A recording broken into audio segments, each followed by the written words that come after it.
আসসালামু আলাইকুম রহমতুল্লাহি ওয়া বারাকাতুহু। আশা করি সকলে ভালো আছো আর দোয়া করি আল্লাহ পাক সকলকে সর্বদা ভালো রাখ।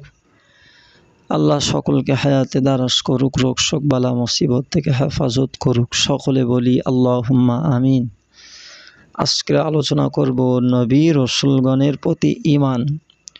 নবী শব্দের অর্থ হচ্ছে সংবাদদাতা, আর ইসলামী শরিয়াতের পরিভাষায় ইহার অর্থ হচ্ছে আল্লাহ তাআলা তার বান্দাদের হেদায়েতের জন্যে সর্বপ্রকার গুণে গুণান্বিত করে সৎ স্বভাব ও সৎ চরিত্রে অলঙ্কৃত করে যাবতীয় জ্ঞান বুদ্ধিতে পরিপূর্ণ করে ওহী প্রেরণ করিত মানুষের মধ্যে হতে তার মনোপুত ব্যক্তিকে জিন ও মানব জাতির পথ প্রদর্শনের জন্যে যাদেরকে মনোনীত করেছেন বা প্রেরণ করেছেন তাদেরকেই নবী বলা হয়।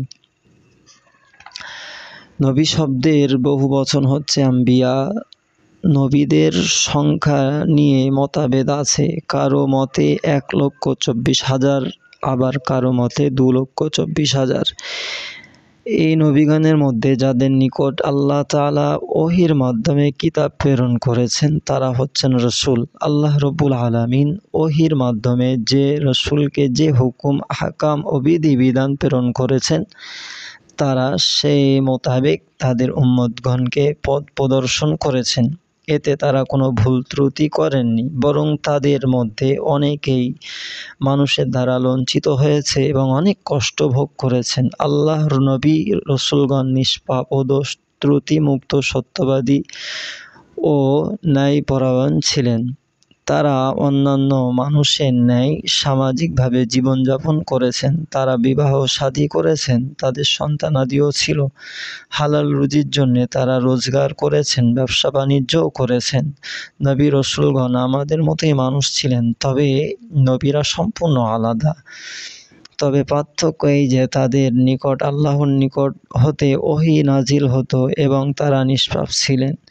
মহান প্রতিপালক আল্লাহ তাআলা নবীগণকে মুজিজা বা অলৌকিক ক্ষমতা প্রদান করেছিলেন, যথা হযরত মূসা আলাইহিস সালামকে তার আশা অর্থাৎ লাঠিকে সাপে পরিণত করার ক্ষমতা দিয়েছিলেন। হযরত ঈসা আলাইহিস সালামকে আল্লাহর হুকুমে মৃতকে জিন্দা করার শক্তি লাভ করেছিলেন এবং আখিরি নবী হযরত মুহাম্মদ সাল্লাল্লাহু আলাইহি ওয়াসাল্লাম চন্দ্রকে দ্বিখণ্ডিত করেছিলেন।